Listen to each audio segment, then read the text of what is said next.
दोस्तों 1947 के बाद दुनिया ने एक डेंजरस फेस देखा था। दो सुपर पावर, दो आइडियोलॉजी और एक ऐसा टेंशन जहां हर वक्त लगता था कि दो दुनिया खत्म होने वाली है। और उस वक्त का नाम था कोल्ड वॉर।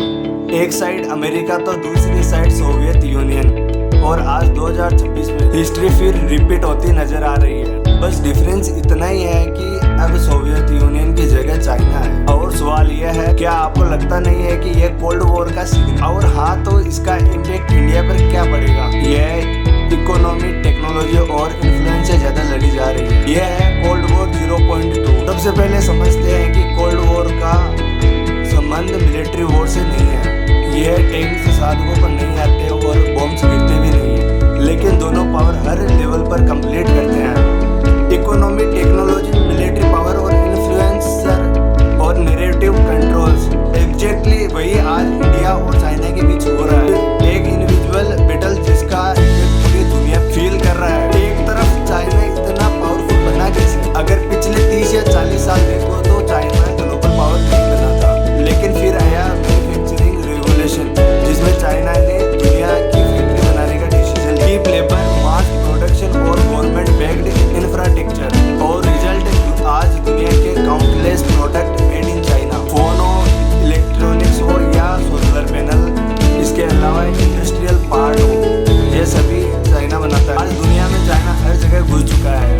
सिर्फ मैन्युफैक्चरिंग ही नहीं, AI, EVS, अब 5G और मैन्युफैक्चरिंग के अलावा बहुत सारे कामों में आगे निकल चुका है। हर जगह एग्रेसिव पुश, चाइना का ड्रीम क्लियर हो चुका है। और इसका सबसे ज्यादा ड्रीम है अमेरिका को चैलेंज करना। अमेरिका को डर किस बात का है? अमेरिका डिकेड से ग्लोबल लीडर रहा है, लेकिन चाइना एक राइज का डायरेक्ट चैलेंज है। अमेरिका का फियर है कि चाइना इसी तरह से ग्रो करता है, ग्लोबल पावर बैलेंस शिफ्ट हो जाएगा। इसीलिए अमेरिका ने मल्टीपल स्टेप्स लिए। Speech restriction, semiconductor export control, strategic alliance, strength और सप्लाई चेन डाइवर्सिटी। मतलब सिंपल लैंग्वेज में अमेरिका कह रहा है कंपटीशन तो ठीक है, लेकिन डोमेन्स नहीं। अब एक्चुअल में बैटलफील्ड क्या है? ये वॉर बॉर्डर पे नहीं लड़ी जा रही, ये 5 फ्रंट पे चल रही है। फर्स्ट है टेक्नोलॉजी वॉर, ट्रेड वॉर और इन्फ्लुएंस वॉर, डायमंड टेंशन। अब देखते हैं इंडिया का यहाँ पे क्या रोल है।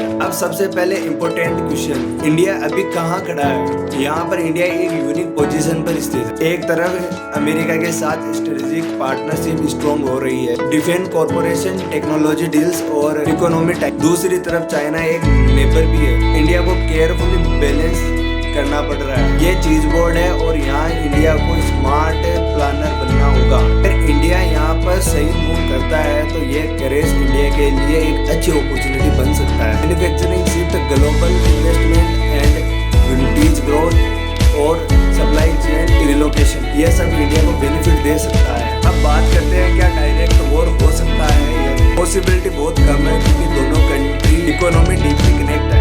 डायरेक्ट वॉर का मतलब है कोलैप्स करना। कोई भी सुपर पावर ये रिस्क इजीली नहीं ले सकता है। ये सब डेफिनेटली कंटिन्यू रहेगा। दुनिया एक ट्रेनिंग डेंजरस पॉइंट पर खड़ी हुई है। पहले वॉर लैंड्स के लिए होते थे, फिर ऑयल के लिए हुए, अब फ्यूचर के लिए वॉर होंगे। वॉर टेक्नोलॉजी और कंट्रोल के लिए ही होंगे। और चाइना और अमेरिका इसी फ्यूचर के बातें का ट्रेलर है। अब इससे हटकर एक बात करते हैं, हिस्ट्री हमें लेसन देती है या नहीं? जब भी दो सुपर पावर टकराते हैं, दुनिया उसका प्राइस पे करती है। अब सवाल ये नहीं है कि कोल्ड वॉर 0.2 चल रही है या नहीं। सवाल ये है कि क्या इंडिया इस गेम में सस्पेक्टर बनेगा या क्या फ्यूचर में सुपर पावर बनकर अपनी जगह बनाएगा? आपके हिसाब से नेक्स्ट ग्लोबल सुपर पावर कौन बनेगा? अमेरिका, चाइना या और किसी कंट्री?